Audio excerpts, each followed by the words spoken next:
la préparation des états généraux de la presse que le ministre a initié. Et le ministre a voulu entendre mon point de vue en tant que l'un des plus vieux journalistes encore en vie actuellement.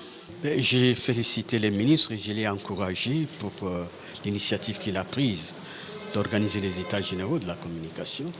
Vous savez, les premiers états généraux de la communication ont été organisés en 1995 par l'ISTI, aujourd'hui l'IFASIC. Et je crois qu'il faut faire le bilan.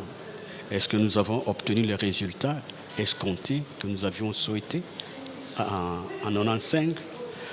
Nous n'avons pas obtenu les résultats. Et la situation de la presse écrite comme la presse audiovisuelle, s'est empirée. Chaque année, la situation s'empire. Les conditions matérielles de l'exercice de la profession s'aggravent, s'empirent. Les journalistes eux-mêmes ont des problèmes sur le plan éthique, sur le plan politique, sur le plan économique. Et tous ces problèmes ont retenu l'attention du ministre, n'est-ce pas, de la communication et des médias, qui a voulu qu'on en discute au cours, n'est-ce pas, des états généraux de la presse.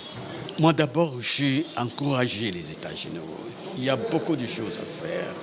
Et il faut réarmer les journalistes. Il faut que les journalistes prennent davantage conscience de ses responsabilités dans la société que nous devons construire, une société qui a besoin de paix, une société qui a besoin de justice, n'est-ce pas? Et il faut que les journalistes jouent son rôle, qui est le rôle d'éclaireur de la nation. Actuellement, il y a des problèmes très très sérieux qui se posent au niveau des journalistes. Il y a les dérapages. Les journalistes